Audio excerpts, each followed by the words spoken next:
About 60 structures have been burned down by a fire that occurred in the early hours of yesterday morning at the COVID informal settlement in Kraaifontein. Many people have started rebuilding their homes after spending the night outside, guarding their material. Nasiphi Same is there, and you're standing by, Nasiphi, to tell us what is happening there at this hour. Well, Dudu, this is another shack fire in the city of Cape Town. Yesterday, we were in Jimsa, including Hillview in Lavender Hill, where on Christmas Eve, including Christmas morning, like these residents here in the early hours of Christmas, their homes razed down and engulfed by fire, leaving a number of residents affected by that particular fire, close to 150 people. And basically what we understand is that according to the City of Cape Town's disaster risk management, in the 3 fires that we saw on Christmas Eve and 2 on Christmas morning, is that about 900 people have since been affected in the City of Cape Town. A number of humanitarian aid organizations indicating that they've responded to about 13 shack fires in the last 3 weeks in the city of Cape Town. But to talk to us more about this particular fire here in Kraaifontein COVID-19 informal settlement, I'm joined by one of the community leaders, Umbasa Obose. Sisiyabulela for ixesha lakho, but sivile from the city of Cape Town uba kutshile apha abantu abaninzi bachaphazelekile. Yintoni into esiyaziyo ngalo mlilo? Ndiyabulela sisi, igama lam ndinguMbasa Obose. Umlilo uqale izolo ekuseni ngo-2 o'clock amaxesha.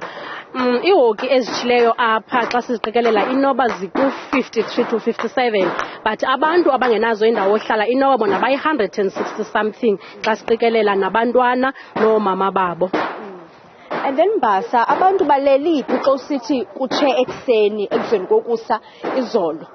Abantu sisi baye balala ngaphandle babethelela bezama ubethelela ihoki amazinki athe akwazi ukushiyeka ngohlobo banibona ngalo nani ngoku, abanye ke bakwazi uhamba bolala kwizihlobo zabo ezikufuphi. Kwezinye indawo besiye kuzo Mbasa izolo eJimsa nase Hillview kwaba bantu bachaphalezileyo imililo, of course bebekhala ngomoya that it was fanning umlilo lona. Into enibonileyo nina apha eKraaifontein as well? Ewe sisi, umoya ubukhona kakhulu, umbi kakhulu izolo, nangexesha babethelelayo emini nathi sizo-assista sizojonga bekhona umoya umkhulu kakhulu umbi, kunzima but bazamile ukubethelela abakwazi ukubethelela, kodwa abanye abakabinazo kwa izinto zokuba ukuthi babethelele, basalala kwizihlobo zabo nabantwana babo. Usethetha kanjalo Mbasa, siyabona uba abanye noko bakwazile uthenga imaterial entsha, abanye basasebenzisa imaterial endala. Zeziphi izidingo or rather intoni into abayidingayo abantu balapha? Abayidingayo okwangoku izizindlu abangenazo indawo zokuhlala, ngoba abanye abanayo kwa amazinki, abanye abanayo kwa imali yokuthi bathenge for uba nibone abanayo kwa ukuthi imali babathenge amazinki. Abanye bakwazile ukuthi ke bazame ke bafuna amazinki ebantwini, but abanye abakwazanga ukubethela ngoba nibona, ngoba abantu abaninzi balele kwizihlobo zabo nanamhlanje, abanye bazalala nakwizihlobo zabo nanamhlanje. Mbasa, siyeva uba kuthiwa kukho i-meeting apha noCeba later on namhlanje for i-way forward. Yintoni kanye into abahlala bayifunayo?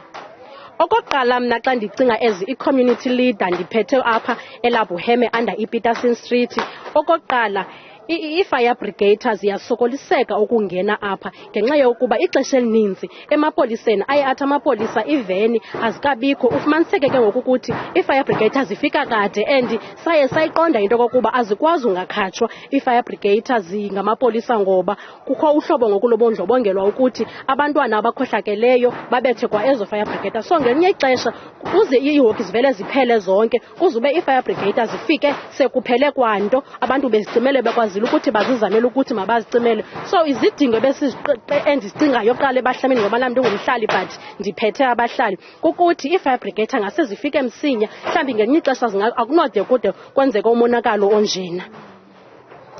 Umbasa there, Obose, a community leader, a number of issues plaguing this community, Dudu. We just heard from her that I'll obviously start with the fact that she's appealing to not only the fire department but also residents, saying that at times, in particular this community, when there is a fire or rather emergency services need to respond to something in this community, they do need to be escorted by the police service. However, at times you'd find that there aren't any available vans for that particular escort, and basically appealing to the fire department, including residents here, to not attack emergency service vehicles, as she does believe that if they were here a bit earlier, they would have been able to minimize the damage. She is indicating that it isn't the 150 that I indicated earlier on, but close to 160 residents affected by this fire. Also indicating that later on today they will be having a meeting with the ward councillor insofar as a way forward. However, we have seen a number of humanitarian aid organizations that are here that have stepped up and to assist the fire victims. 3 fires in a space of 2 days, less than 24 hours apart, quite concerning. However, now with the wind having subsided, I would like to think that the fire department will have its work cut out should there be another flare-up somewhere. However, there have been a number of shack fires in the city of Cape Town in the last 3 weeks alone. One of the community leaders here indicating that formal houses will probably be the solution for residents that are not only living here but in other informal settlements as well. Nasiphi Same, thank you very much for that update, as we can hear the sounds of people actually rebuilding their structures.